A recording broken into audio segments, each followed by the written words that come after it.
It can make you, and it can definitely break you. I'm talking about romantic relationships, and that's the topic of today's video. This is not the video that I plan to make today, but I was inspired by a conversation with a friend, and we were talking about which is better, being single or being married.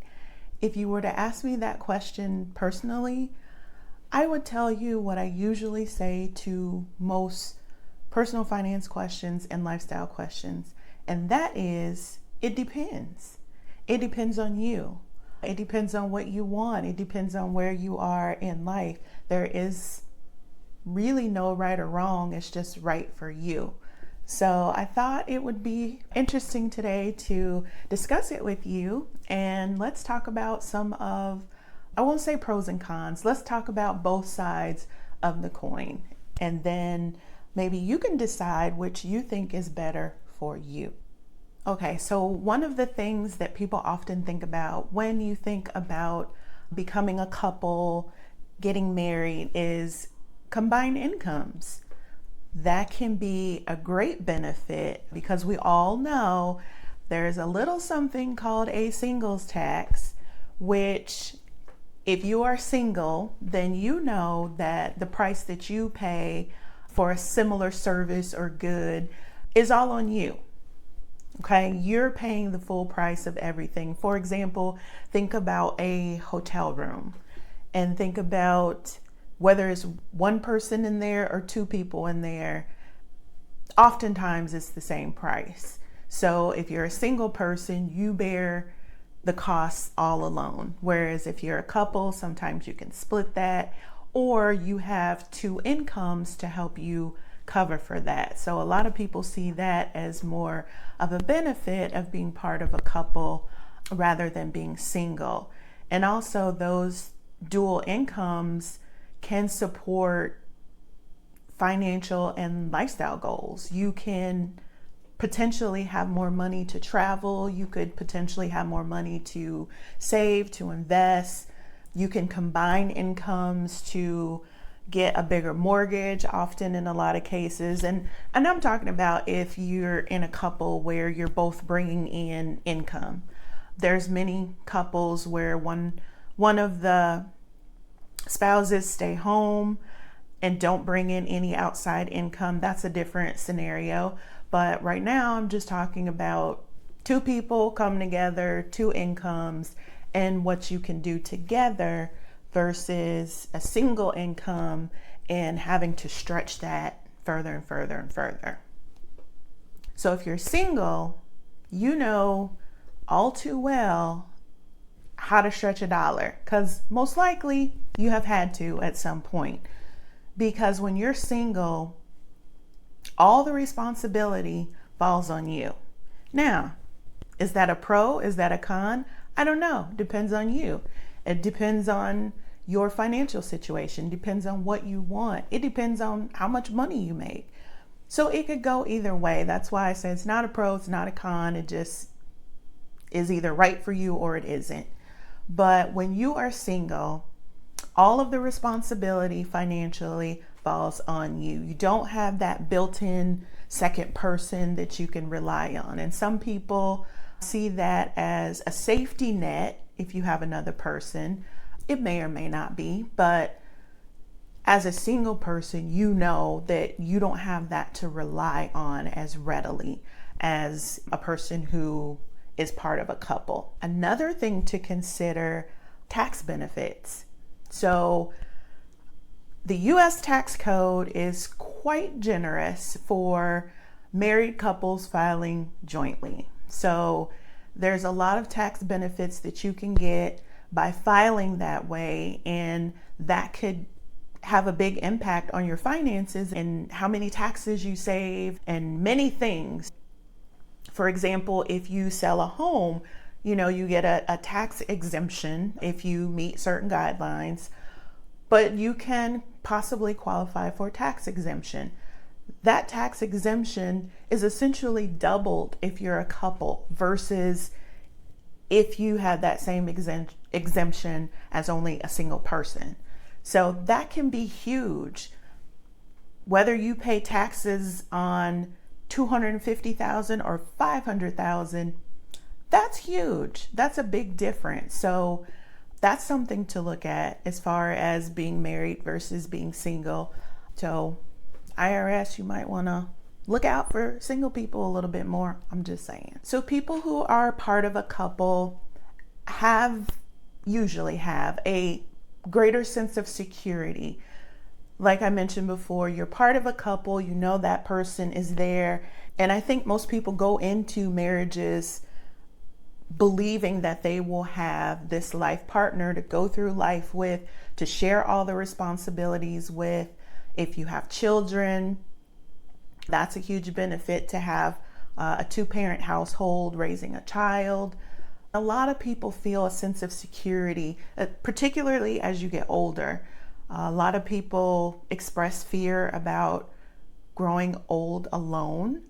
And so having someone there, having someone who you can trust and feel comfortable around is huge for a lot of people. So that's something to look at if you're trying to decide, is being married or coupled better for you? Because there is a lot to be said about having kind of that built-in plus one. If you think about going out and going on dates and things like that, dating can be fun. Dating is fun, but it's also fun to have someone a little more stable who is going to be by your side no matter what, potentially.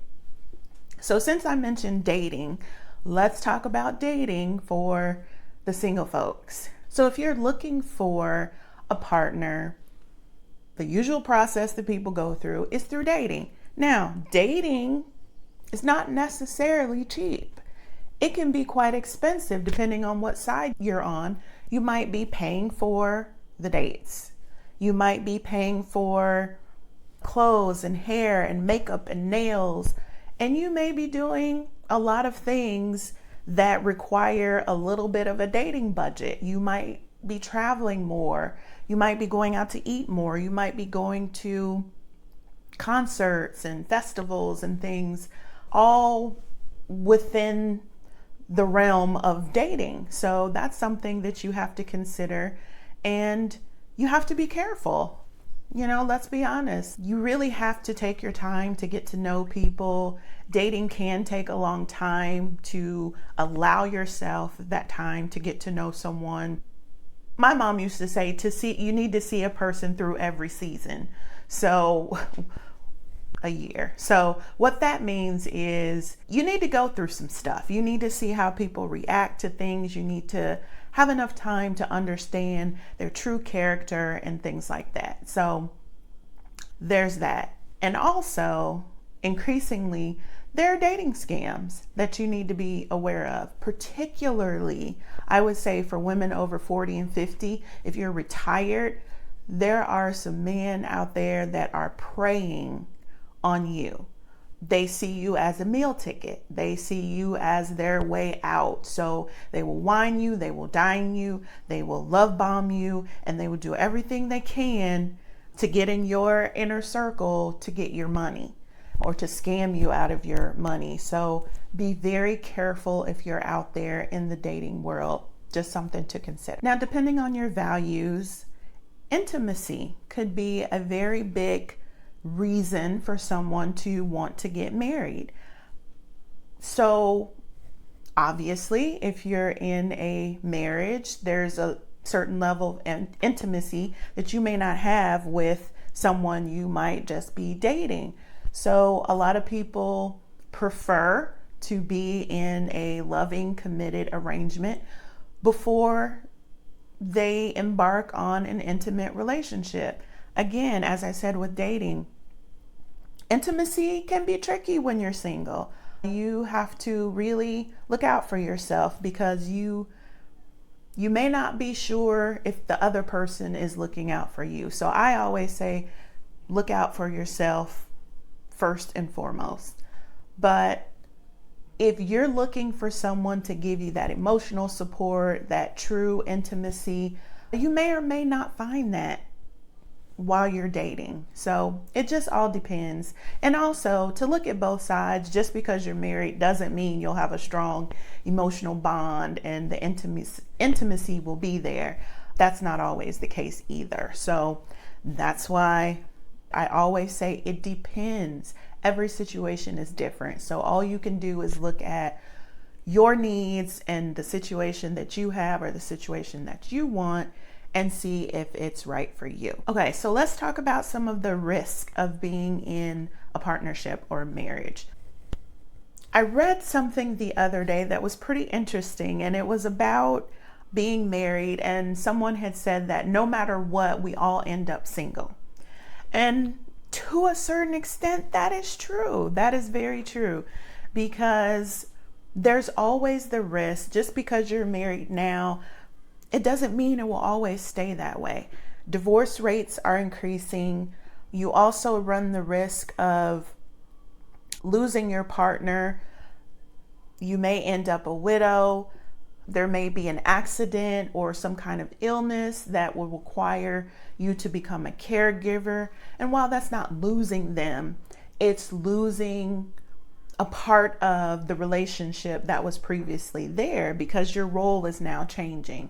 So there's always those type of risks. There's no guarantee that you won't end up being single again or becoming a single parent, because we can't control other people. You know, other people are going to do what they do.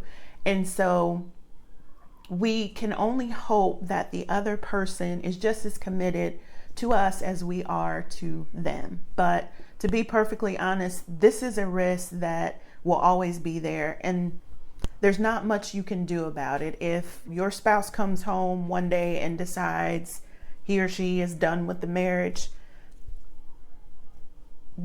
might be over, and it might be through no fault of your own or whatever the case is. At that point, does the reason matter? I don't know. If the marriage is truly over, it's just over. And so I always recommend for women that you always prepare for that. And sometimes people think that's being negative or putting negativity on the relationship. And I don't think so. I always think that women should look out for themselves first. And this is one of the reasons why, because you never know what might happen to you. As I said, you can't control another person. So always, always, always look out for yourself. Always be prepared for the possibility that you might become single again, because it happens. There are women who have been married for 20, 30, sometimes even 40 years, and all of a sudden they find themselves single again.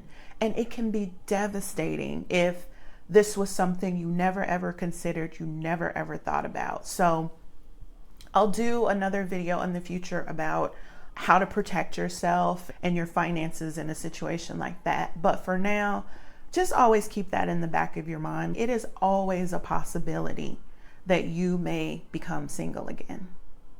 One of the things that you have to deal with if you're in a marriage or a partnership are in-laws.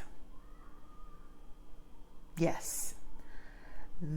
In-laws can definitely place a hardship on your relationship. So if you're dating, if you're looking for a partner, this is something you really need to consider. In America, when we think of getting married, we usually think of just the person we're getting married to. But I would challenge you to expand that and think of it in terms of the family.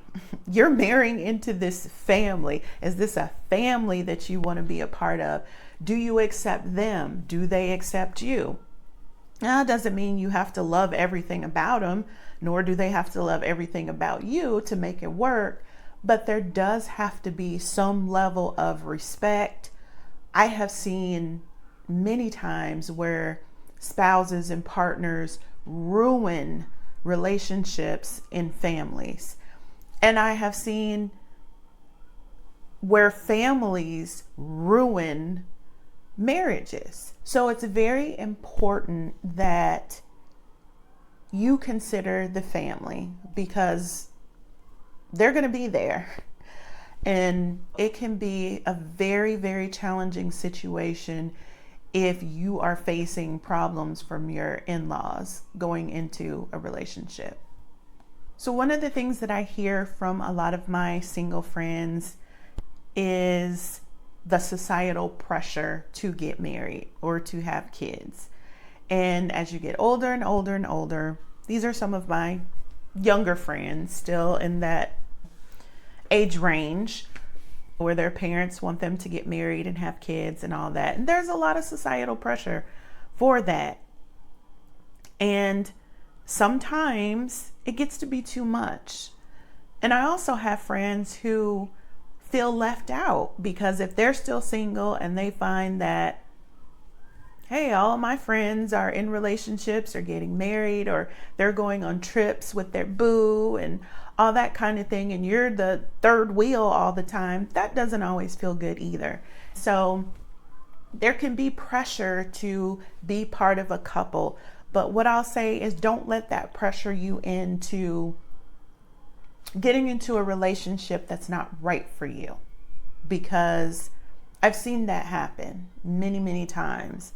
And you don't want to be in a relationship that's not right for you just because you want to be part of the group and you want to join in with all your coupled friends. So be aware of that. If you're not interested in being married or in a partnership, that's fine. And you need to stand in your truth, because there is no right or wrong. Remember, it just depends on what's right for you. And I'm going to keep saying that again and again and again. So it probably seems like there's more benefits, we'll say, to being in a couple versus being single. But I'm going to tell you one of the biggest pros of being single, and that is full autonomy over your life. Now, whether this is right for you or not, I don't know. But when you are single, there's no one to answer to. You can design your life the way you want to design it. You can take that job halfway across the country or halfway across the world. You can make time for all the things that are important to you, your hobbies, your friends, your family. You don't have to compromise on anything, because when you're in a partnership or marriage, there is a lot of compromise. It's not just about you. You are two people coming together, and you have to work for the greater good of the both of you. So it usually doesn't work out too well if one or both of you only are focused on yourselves and doing what's best for you. You have to look at yourself as a couple and make decisions together and discuss things. And oftentimes there's a lot of compromise because you're two people trying to live, this life together. And it's really important that you're on the same page. So if you're single, that is one thing that you don't necessarily have to worry about. You can live your life the way you see fit. You can make your own decisions. You can build your own finances. You don't have to worry about taking that trip or explaining to someone why you bought that expensive foundation, or why does it cost so much to get your hair done. And then you also don't have to worry about the conflicts that might come with finances, in particular, with being in a couple, because money causes a lot of problems in relationships. So you don't want to be in a situation where your marriage is falling apart because of the financial problems. Someone might have a spending problem, someone might have an addiction of some sort that is wreaking havoc on your finances. If you're part of a couple, that's something that you have to work out. That's something you have to deal with, because even if it's not you, it will definitely affect you. Whereas for a solo person, You may not have to deal with that as much if you're dating someone who has addictions or things like that, or you don't like their spending. It's much, much easier to decide that's not for you and walk away than it is if you're in a marriage. So there is benefit to both sides. If you're single and you're thinking about getting married or getting a long-term partner, here's something I would challenge you to ask yourself.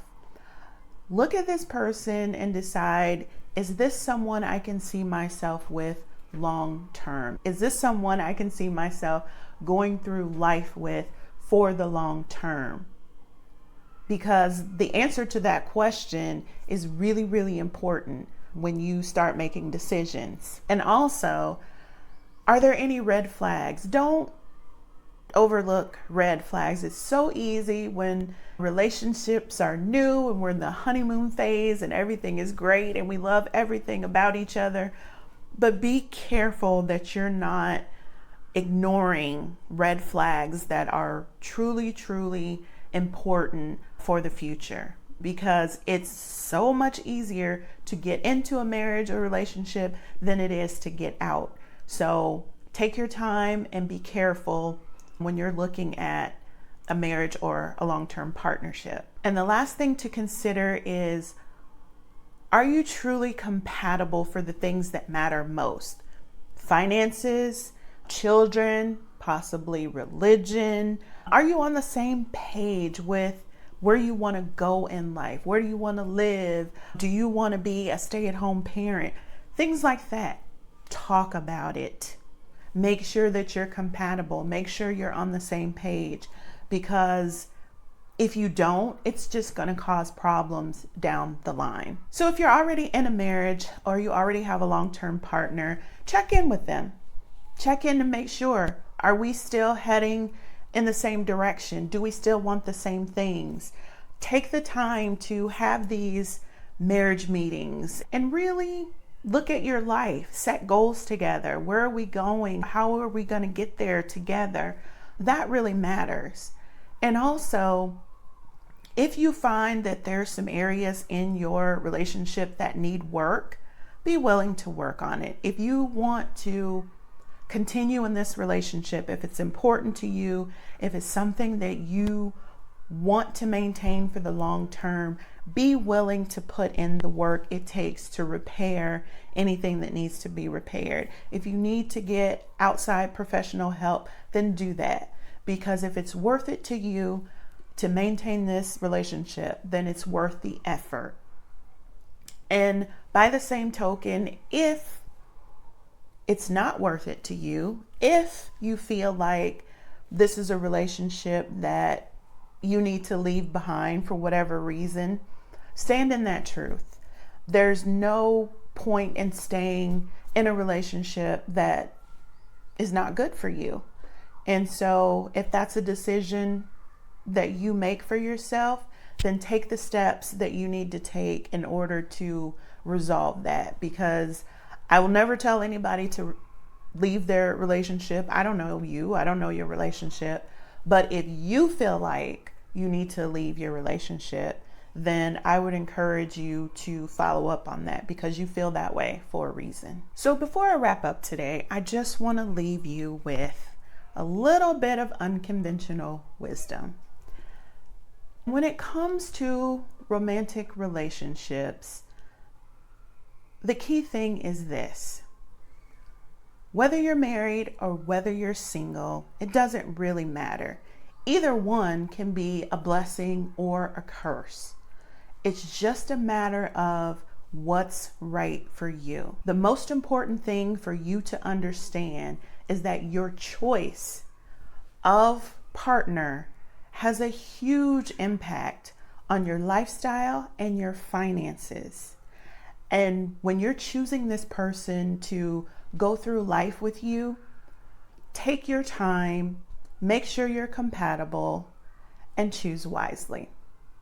I know romantic relationships can be a sensitive topic, but I'd love to hear from you in the comments. How has your romantic relationship impacted your life? And if you're new here, hi, I'm Kimberly. I'm passionate about personal finance and lifestyle design. And on this channel, I share information, insight, and inspiration to help you design your ideal lifestyle. So if that sounds good to you, then go ahead and subscribe, hit that like button, and share this video with a friend. Have a wonderful day. And always remember, if you don't plan your life, someone else will. I'll see you in the next one.